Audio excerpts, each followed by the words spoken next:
Hello, everyone, and welcome back to the Common Sense Crypto channel. As with you always, this is Rich doing another video today on Hbar. So I hope you're all having a wonderful day today, wherever you are in this great world. We're going to talk about Hbar. I'm going to start with this. Archax utilizes Hedera Hashgraph DLT to tokenize interest in ABRDN's money market fund. Archax to tokenize equities, treasuries, carbon credits, and more. We'll talk more about carbon credits later in this video. But tokenization is going to be massive in the future. Everything around us will be tokenized. I stress that a lot because there's so much value there. But tokenization, I also look at it as the key to bringing enterprise into blockchain in the future. I think it's going to be absolutely massive. How does Safeth provide secure Hedera lending? Now, remember when you first came into crypto and people always said, in the future, you're going to be able to borrow against your crypto. You're going to be able to lend out your crypto. Well, Safeth is giving us the path forward. So how does Safeth provide secure Hedera lending? Number one, collateralized assets. In a traditional secured loan, the collateral typically involves physical assets such as real estate or vehicles. Safeth's product-based loans, on the other hand, allow users to use their Hbar, collateralize their Hbar, the native cryptocurrency of the Hedera network. Ownership and control. With traditional secured loans, the lender often assumes control over the collateral during the loan term, limiting the borrower's ability to freely utilize or benefit from the assets. In Safeth's product-based loans, users retain ownership and control over their Hbar. This means users can continue to enjoy the benefits and potential value appreciation of their Hbar while accessing the loaned funds. So look at it like this, okay? You borrow against your Hbar. You keep control of it. So if the price of Hbar takes off, you could cash out a little bit of your Hbar and pay back the loan. Or you borrow against your Hbar and you pay it off with passive income you're getting from another cryptocurrency that you hold. Because this is going to expand throughout the entire crypto space over time. Flexibility and usability. Now, they allow you to use whatever money they lend you for personal expenses, business investments, or any other financial need. They don't tell you how to spend the loan funds.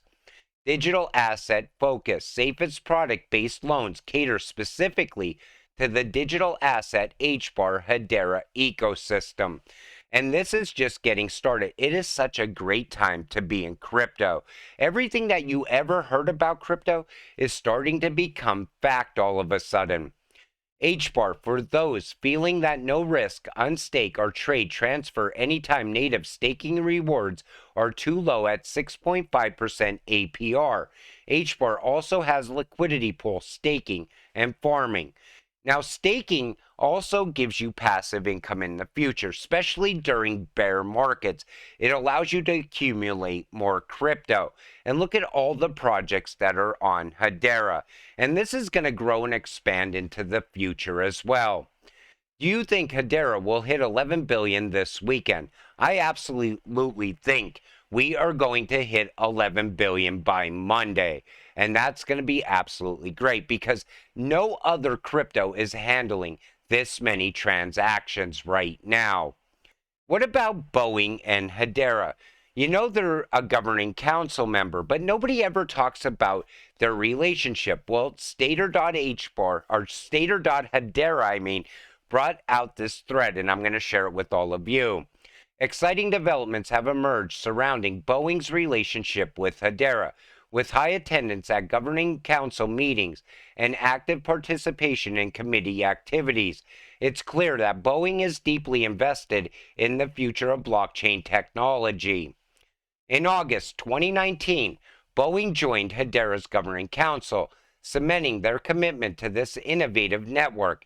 This move showcases Boeing's recognition of the potential of distributed ledger technology in the aerospace industry.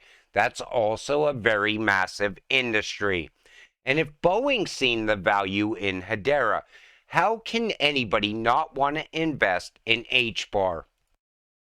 Another significant milestone was reached in February 2021 when Boeing's venture capital arm Horizon X Ventures invested in Hedera Hashgraph. While the exact amount remains undisclosed, this funding round of $7 million led by Tata Communication highlights the strategic partnership. As stated on their website, Boeing's Horizon X Ventures aims to scale startup innovation in aerospace. This aligns with their involvement with Hedera, demonstrating their belief in the transformative power of blockchain technology in the industry. The impressive attendance rate of 97% by Boeing at Governing Council meetings, with their representative Brian Jeffords present at every meeting, speaks volumes about their dedication. His active involvement and attendance at in-person meetings indicates the significance of this partnership. He actually attends the meetings. Furthermore, Brian Jeffords extends team's participation in Hedera-related activities, suggests a hands-on approach in exploring the potential use cases of HCS.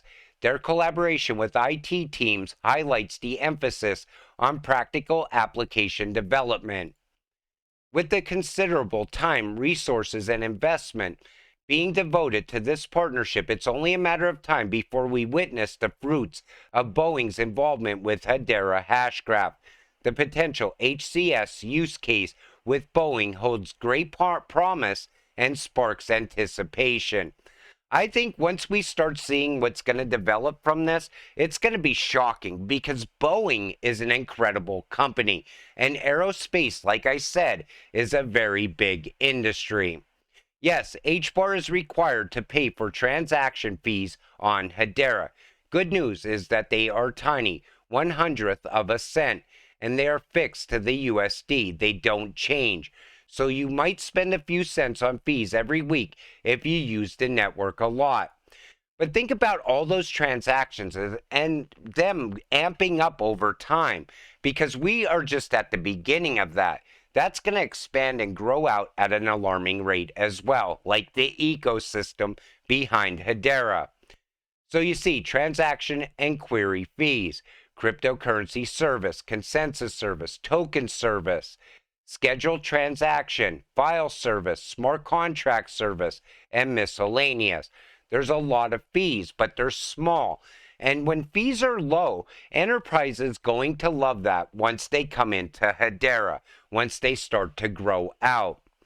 So the World Economic Forum recently wrote a paper called Blockchain for Scaling Climate Action that includes several mentions of Hedera and Chainlink. Now, people keep saying in the comments, you talk about Hedera, you talk about Hbar. What is the connection with the World Economic Forum? Well, it's the same as it is with Ripple. You know, Ripple is tied into the World Economic Forum a lot. And if you look at any of my XRP videos, you will see I point that out quite a bit. Hedera is going after all the money, in my opinion. You know, climate change is a big deal all of a sudden. I think it's absolute bullshit, but most people are investing in it, and companies are being forced to invest into it. Carbon credits are going to be a tax on us in the future, another massive industry. Hedera is going after the money. Again, cross-border payments, lots of money. Hedera will be involved in that as well. But then there's this. So Hedera participated in the discussions on digital ID during the World Economic Forum's recent meetings in Davos. Now, digital ID, on the other hand, is scary because it's almost like if your digital ID says your social credit score isn't good, you can't get into certain places. You won't be able to utilize certain things like the internet in the future or maybe cell phones. Digital ID is kind of scary, but again, I see why Hedera is tied into it because there's going to be a lot of money involved in that as well. I think all these ISO coins are tied to all the money. That's where I'm going with this. I will never sell my Hbar. In fact, you should position yourself to have financial freedom in the future. It's maybe your one way of avoiding a CBDC in the future.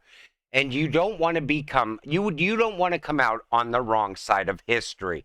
You want to be one of the people that got that financial freedom by investing in the fourth industrial revolution.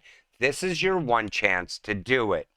And anybody that says you should sell your HBAR because it's tied to the World Economic Forum while they're typing that out on an iPhone, they need to get over it, because Apple is also tied to the World Economic Forum.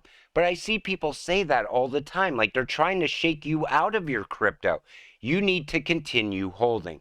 Stay patient, stay positive, and get rich in the future. With that said, I'm going to wrap up this video. I want to thank you all for watching. I appreciate all of you watching my videos. We'll see you in the next one. Have a great night.